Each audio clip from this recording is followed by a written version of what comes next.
2025, à quelques jours de la proclamation des résultats du scrutin du 12 octobre dernier, la tension monte dans les rangs du Front pour le salut national du Cameroun, dans le 5e arrondissement de la ville de Douala, comme vous le voyez à l'instant à l'écran.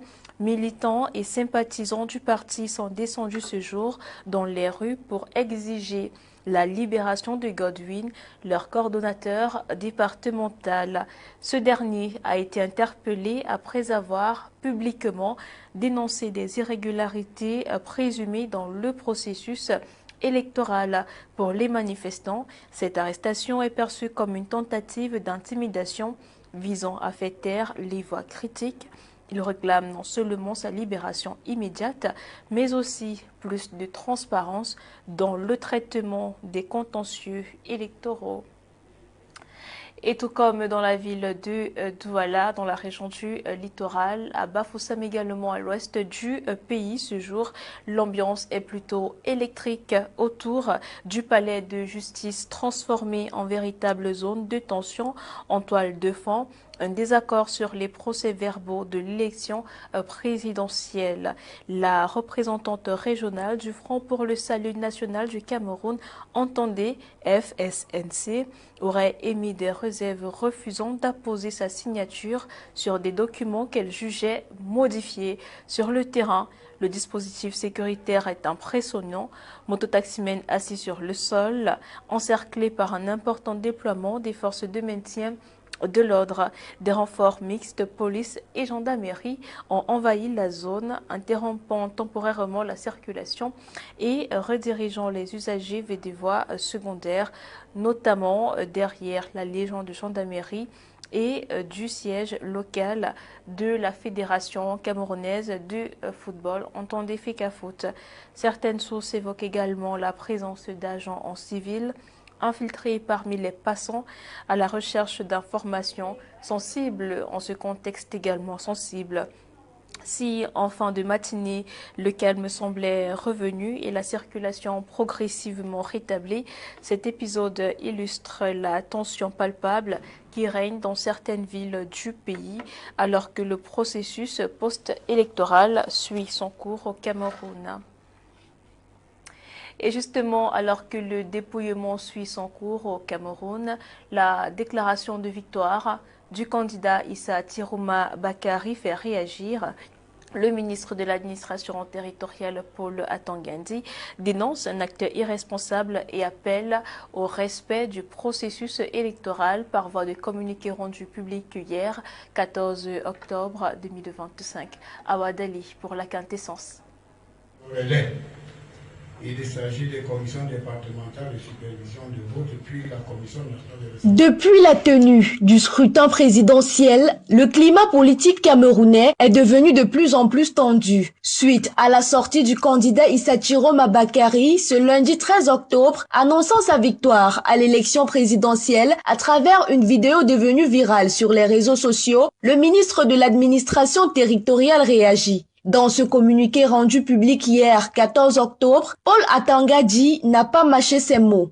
Il accuse Issa Tiroma Bakary de violer les textes encadrant le processus électoral en s'autoproclamant vainqueur de la présidentielle. Il dénonce également un comportement qualifié d'irresponsable et anti-républicain, estimant que le candidat du FSNC cherche à perturber un processus électoral qui, selon lui, se déroule normalement sur l'étendue du territoire. Le communiqué parle d'une imposture et d'un plan diabolique visant à s'aimer le désordre, tout en rappelant que Tiroma aurait mis en place un réseau parallèle de plateformes pour proclamer illégalement les résultats. Le ministre indique qu'il avait déjà alerté l'opinion le 10 octobre dernier sur les intentions d'un candidat qui projetait de s'autoproclamer vainqueur au lendemain du vote. Il rassure par ailleurs que le scrutin s'est déroulé sans incident majeur sous la supervision de plus de 5500 observateurs nationaux et internationaux. Les quelques irrégularités signalées, précise-t-il, ne remettent pas en cause la sincérité du scrutin. Face à cette polémique, le gouvernement se veut apaisant. temps. Le MINAT assure que l'ordre public sera maintenu et renforcé jusqu'à la fin du processus électoral et avertit que toute tentative de troubler la paix sera traitée avec rigueur et fermeté. Et vous l'avez compris, à la suite de la déclaration de victoire du candidat Issa Tiroma Bakari du Front pour le Salut National, des voix s'élèvent ce 14 octobre 2025. Plusieurs leaders politiques et autorités administratives dénoncent des manipulations. Joseph Betioto pour nous en dire davantage.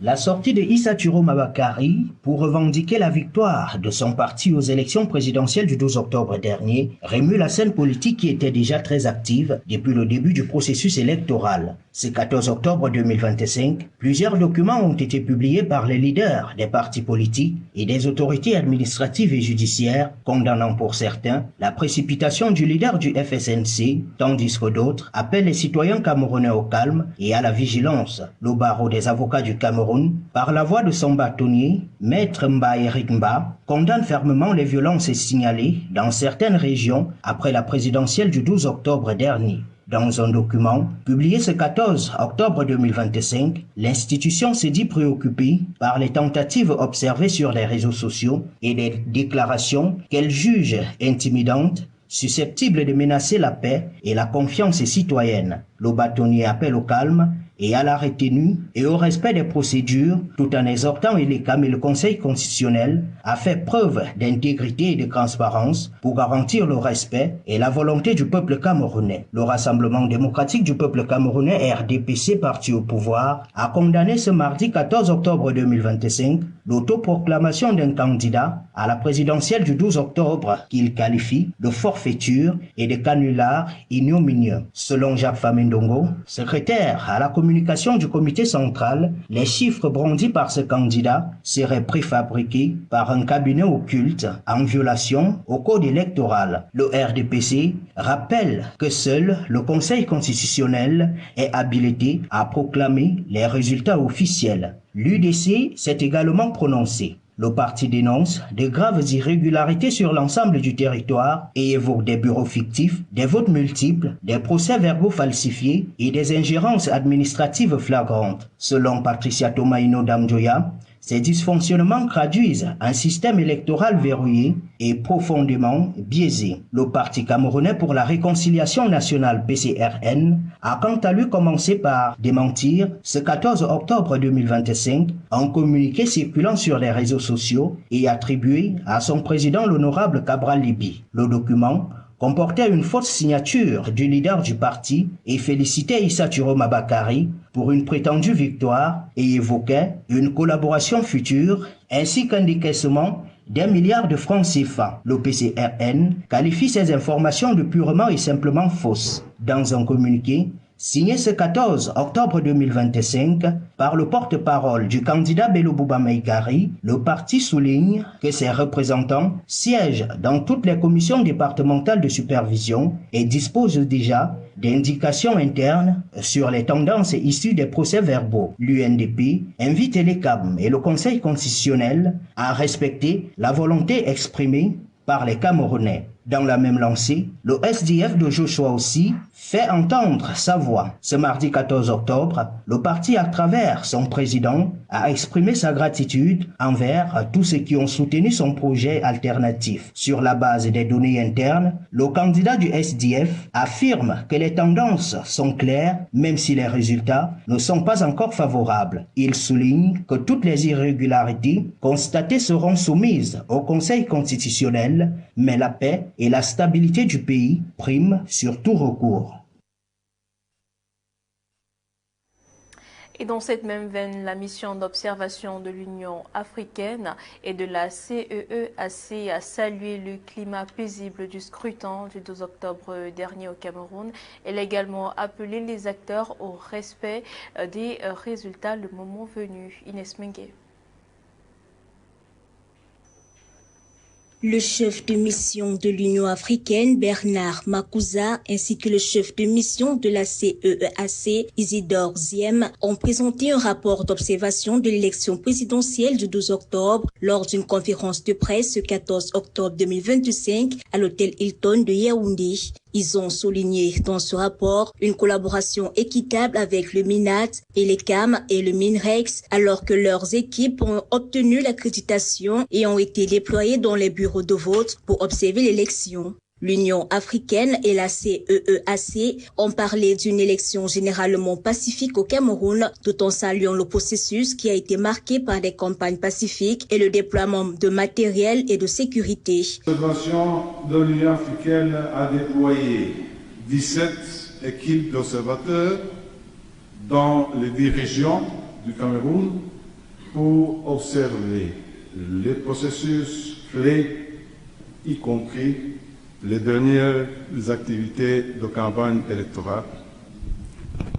Les équipes ont pu visiter 228 bureaux de vote où elles ont observé le processus d'ouverture du vote, le déroulement du scrutin, de fermeture des bureaux de vote et le déploiement pour évaluer la conformité avec les lois nationales, les normes régionales et internationale. Selon le rapport, aucun incident majeur n'a été noté lors des élections présidentielles qui viennent de se terminer, mais des défis tels que l'inaccessibilité des bureaux de vote, l'absence d'un calendrier électoral clair et des problèmes de sécurité dans certaines régions ont légèrement gâché le processus. Premièrement, la mission ne peut pas faire qu'il y ait des présomptions.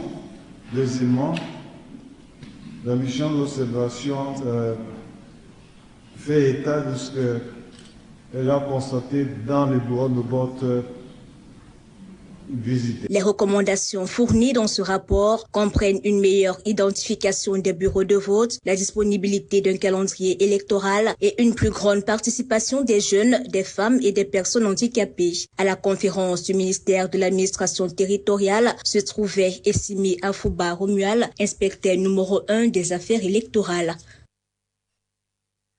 À la suite de ce reportage, mesdames et messieurs, parlant d'un fait de société, Bali Park, dans le 2e arrondissement de la ville de Bamenda, dans la région du nord-ouest du pays, a été frappé par un violent incendie dès l'aube de ce mercredi 15 octobre 2025. Le bilan fait état d'énormes dégâts matériels. Fort heureusement, aucune perte en vie humaine n'a été déclarée. Pour l'heure, l'origine des flammes reste inconnue. Francine Magnier.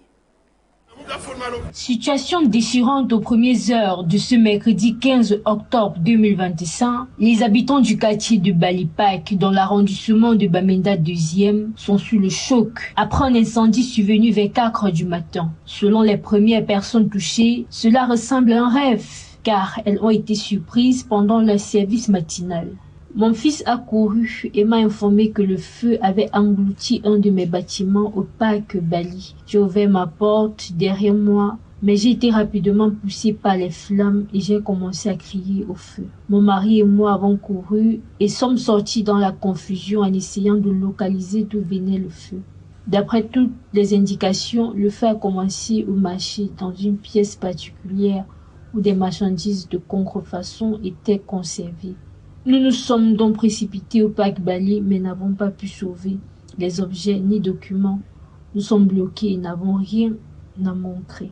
Arrivés sur les lieux, certains habitants supposent que l'incendie est dû à des bidons d'essence placés devant le bâtiment, avec des perspectives différentes, tandis que d'autres expliquent la situation. Nous nous sommes levés ce matin vers 5 heures et avons appris la nouvelle. Nos voisins nous ont prévenus que le parc de Bali était en feu. Alors nous nous sommes précipités sur place. En arrivant, nous avons vu le feu. Nous ignorons la cause exacte de l'incendie. Aussitôt arrivés, les sapeurs-pompiers sont eux aussi. Pendant les 3 premières heures qui ont suivi l'incendie, les pompiers sont arrivés et ont tenté d'éteindre le feu. Les habitants, quant à eux, déplorent la perte considérable subie. La cause exacte de l'incendie jusqu'à présent reste inconnue des populations.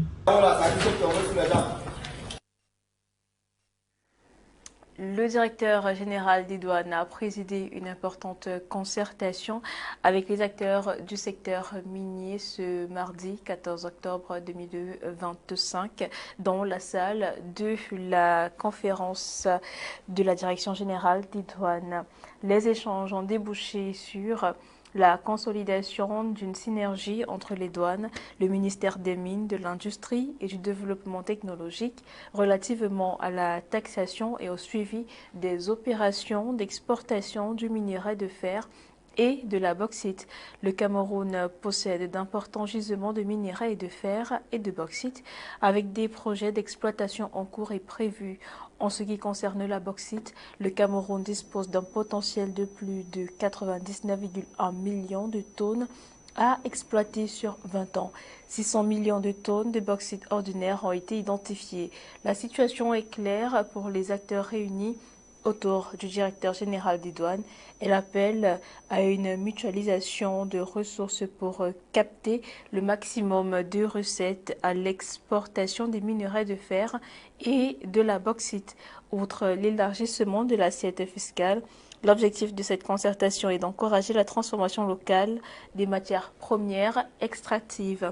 Pendant 2 heures, les participants ont mis en scène des idées allant dans la perspective d'assurer non seulement un accroissement des recettes publiques, mais aussi de garantir une prévision et une traçabilité des opérations d'exportation des substances extractives. Des recommandations ont été formulées à l'aube d'une collaboration vertueuse et ambitieuse pour l'exercice budgétaire 2026.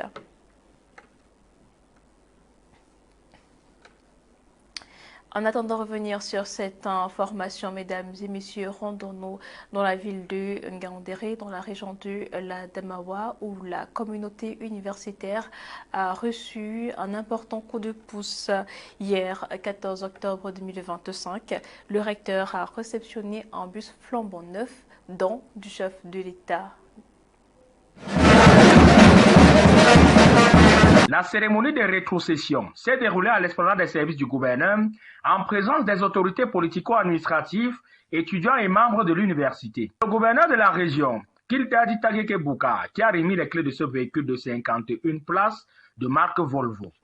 Le chef de l'État vient à ce geste prouver que le bonheur ou le mieux-être de tous les Camerounais, particulièrement des universités, nous tient à cœur. Voilà pourquoi il n'a pas hésité de doter nos universités de cadeaux précieux. Le recteur n'a pas caché sa gratitude. Selon lui, ce don répond à un besoin pressant de mobilité pour les étudiants, le personnel enseignant et administratif. C'est un don très important qui va contribuer à l'amélioration des conditions de travail de nos apprenants et aussi des enseignants et puis du staff administratif. Le chef de l'État est là toujours pour accompagner les universités d'État et nous sommes très reconnaissants. Les étudiants, principaux bénéficiaires, saluent ce geste qui vient renforcer les infrastructures de l'université de Ngaoundéré dans un contexte où les moyens de transport faisaient cruellement défaut. Maintenant, avec ce bus, ça va nous faciliter le moyen de déplacement. Nous le disons vraiment de ton cœur, merci. Un geste présidentiel qui témoigne de l'attention constante portée à la jeunesse camerounaise et l'amélioration des conditions d'apprentissage dans l'enseignement supérieur.